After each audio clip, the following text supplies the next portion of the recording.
하둘셋 하둘셋. 안녕하십니까. 3만에러입니다. 2018 3만에러TV 에덴버거 현대운동경제학 제12판 492페이지 양가로 5번의 효율적 계약으로 보겠습니다. 3만에러TV 진짜 구독, 추천을 부탁드리고 유튜브 구독, 재생 등록을 추천합니다. 단순 독점 노동조합 모형의 흥미로운 특성은 이 모형이 효율적이지 않다는 점이다.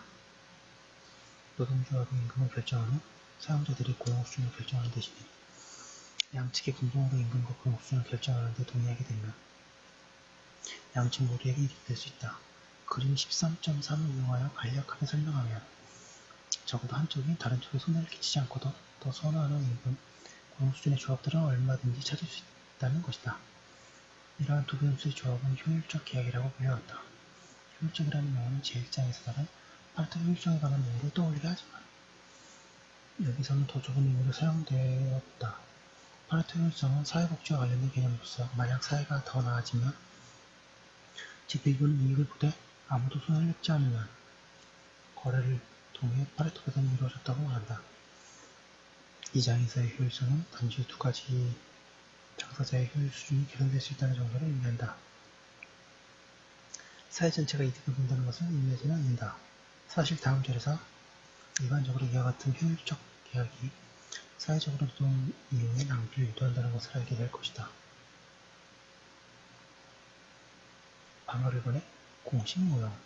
분석을 시작하기 전에 노동수요 곡선은 각 임금 수준에서 사용자가 이윤을 극대화하는 고용 수준을 선택함으로써 정의된다는 제3장 의미를 상기해야 한다.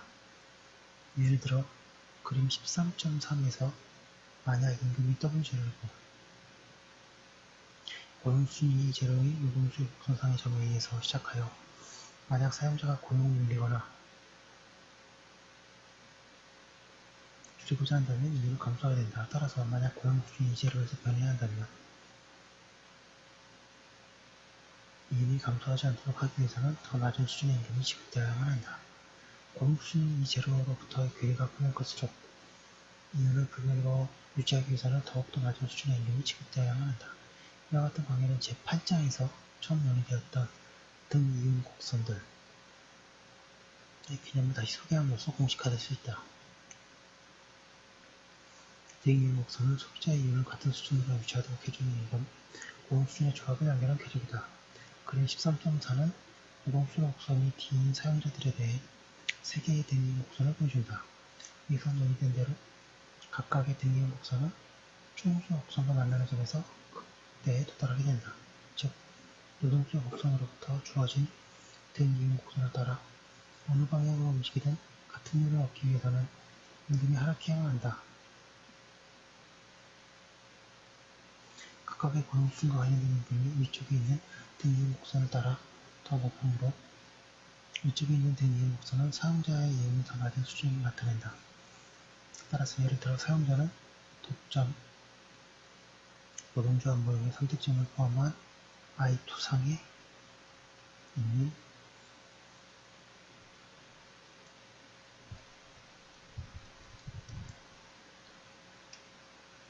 모든 이익은 고용조합을 더 선호한다. 그림 13.5는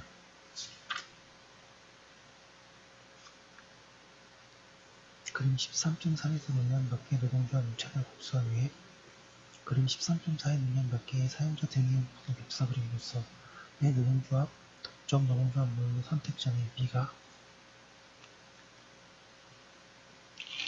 493페이지 효율적이 아닌지를 보여준다. 전 B를 선택하는 대신 양측이 협상을 통해 임금이 하락하지만 노동조합원의 고용 수준도 높아진 점 D에서 계약이 이루어졌다고 가정하자. 점 D에서 노동조합은 이제 더 높은 수준의 무제로 곡선에 도달하기 때문에 이익을 보게 되지만 회사는 여전히 같은 등이윤 곡선상에 머무르기 때문에 손해를 보지 않는다. 마찬가지로 점 B에서 계약이 이루어지는 협상하는 대신에 양측의 협상을 통해 임금 WE와 고용 수준 E제로는 점에서 E에서 계약된다고 가정하자.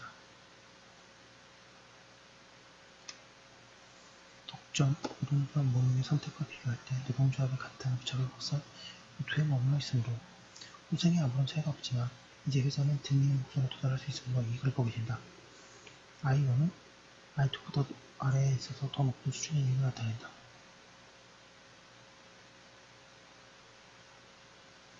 사실 노사 양측이 최소한 점 B와 같은 수준의 보상을 얻게 되는 계약들은 모두 수용한다. 이와 같은 계약들은 그림 13.5에 진하게 표시된 부분으로 나타나 있다. 이 진하게 표시된 부분 가운데 효율적 계약, 즉 어느 쪽도 다른 한쪽을 희생시킴이 없이는 자신의 후생을 개선할 수 없는 계약에 해당하는 점들은 사용자의 등기인 곡선은 무차별 곡선, 노동자는 무차별 곡선과 접하는 점 D나 점 E와 같은 점들이다.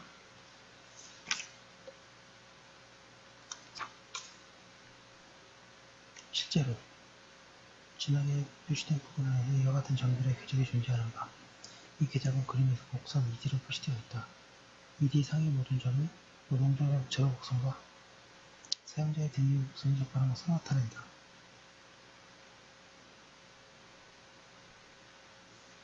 이 점들은 사용자와 노동자 모두 임금과 고용 수준을 기꺼이 교환하고자 하는 최고의 점, 따라서 양측 모두에게 이익이 되는 임금과 고용 수준의 교환의 유지는 가능하지 않은 것이다. 종종 계약 곡선이라고 불리는 ED상의 모든 점은 노사 양측 모두에게 최소한 점 B와 같은 보상을 보장하고 최소한 어느 한쪽에 494페이지 후생은 개선하게 된다. 그러나 ED상의 어느 점에서 계약이 이루어지는가에 대해서 양측이 무차별한 것은 아니다. 확실히 노동조합은 D에 가까운 점을 선호할 것이고 사용자는 E에 가까운 점을 선호할 것이다. 이 모형에서 계약 곡선상의 어느 점에서 계약이 실제로 성립될 것인지는 양측의 협상력에 달려있다.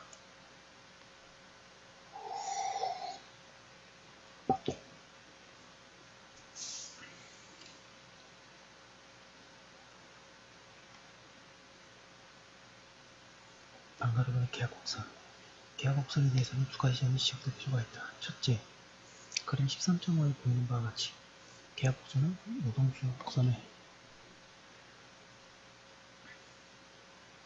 오른쪽에 벗어나 있다는 점이다. 이는 기업이 일방적으로 고용을 통제할 수 있을 때 비해 주어진 임금 수준에서 노동을 더 많이 사용한다는 것을 의미하며 또한 단체각은 공장에서 초과 노동을 창출하는, 더 정확히 말하면 사용하는 것을 제기하는 조항들을 포함하려는 것을 의미한다.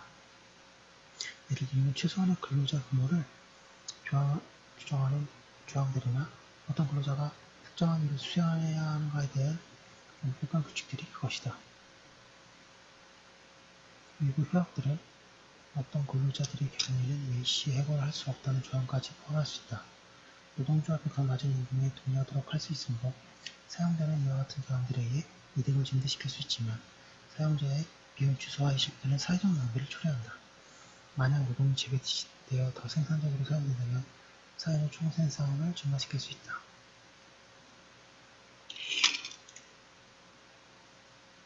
(495페이지) 둘째, 그림 13.5에 보이는 바와 같이 계약 곡선의 기울기가 우상향해야 할 필요는 없다. 노동조합의 무차별 곡선과 기업의 등인 곡선의 형태에 따라 계약 곡선은 좌상향 또는 심지어 수직선이 될 수도 있다. 수직인 계약 곡선과 관련된 특별한 경우는 계약 곡선이 노동조합이 설립되기 이전에 초기 고용 수준에서 수직이 될 때 발생한다. 이 경우 시장 임금이 주어질 때 기업은 이윤을 극대화하는 수준에서 고용을 유지하는 데 동의한다. 그렇게 되면 노동조합과 기업은 사실상 이 이윤을 어떻게 나눌 것인지에 대해 협상을 벌이게 되는 셈이다. 노동조합이 1달러를 더 얻게 되면 사용자는 1달러를 잃게 되고 이때 산출량과 고용 수준에는 변화가 없게 된다. 그러나 만약 노동조합이 최소의 시장 수준보다 더 높은 수준의 임금을 인상하는 데 성공한다면 기업이 최초의 고용 수준을 유지하며 생산물 시장에서 여전히 성공적으로 운영되는 가운데 어떻게 더 높은 임금을 지급할 수 있는지를 묻는 것은 당연한 일이다. 이에 대한 대답은 기업이 비경쟁적인 생산물 시장에 놓여 있어 생산활동을 유지하는 데 요구되는 최소한의 이윤을 초과하여 이익을 획득하고 있다는 것이다. 이러한 초과이익의 방편은 경영중을 유쾌하지 않도록 만들어야 했지만 사용자라 하여금 그러한 형태를 바꾸도록 하지는 않을 것이다. 수직인 계약 곡선의 더 이상 시사점에 대해서는 노동조합과의 사적인 손실을 살펴보는 이장의 마지막 자리에서 논의된다. 방가르 3번 계약은 정말 효율적인가? 효율적 계약 모형은 외국의 노동부가 맺는 사업장에서의 임금 결정 과정을 얼마나 현실적으로 설명하고 있는가? 이 질문에 대답하는 가장 분명한 방법은 단체 계약의 조항들 가운데 고용 수준에 대한 공동 합의를 이루었다는 증거가 있는가를 살펴보는 일일 것이다. 공립학교 부서들을 커버하는 많은 계약은 학급 규모의 최대 수준 또는 교사 학생 비율의 최저 수준을 구체적으로 연계하고 있으며 소수의 민간 법인 계약들도 특정 핵심 근로자들에 대한 시혜고 금지 조항을 포함하고 있지만 사용자가 어떤 고용 수준을 명식으로 보장하기에 현실은 너무 불확실한 면이 많다. 그러나 계약에는 종종 초과 노동의 사용을 연구하는 조항들이 포함된다. 많은 계약은 직접 범위 밖에 업무를 수행하지 못하도록 요구하며 따라서 예를 들어 관리자는 흠집이 난 벽에 페인트를 칠할 수 없거나 또는 무대 뒤에 배우는 주연기사의 어떤 업무도 전혀 수행할 수 없다. 비록 고용수준 계약하에 명식으로 결정되지는 않더라도 직무할 때에 이와 같은 업력하며 분명히 일자리를 보호하려 고안된 것이다.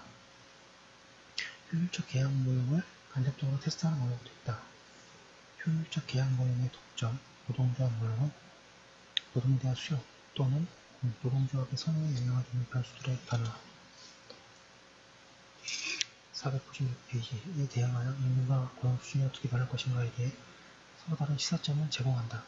수많은 연구가 이러한 시사점을 분석했는데 현재로서는 효율적 계약 모형을 지지하거나 반대하는 증거가 모두 존재한다고 말하는 것이 어려울 것이다. 네, 여기까지 한 거 오늘 계속 이어서 하겠습니다. 잠시만요.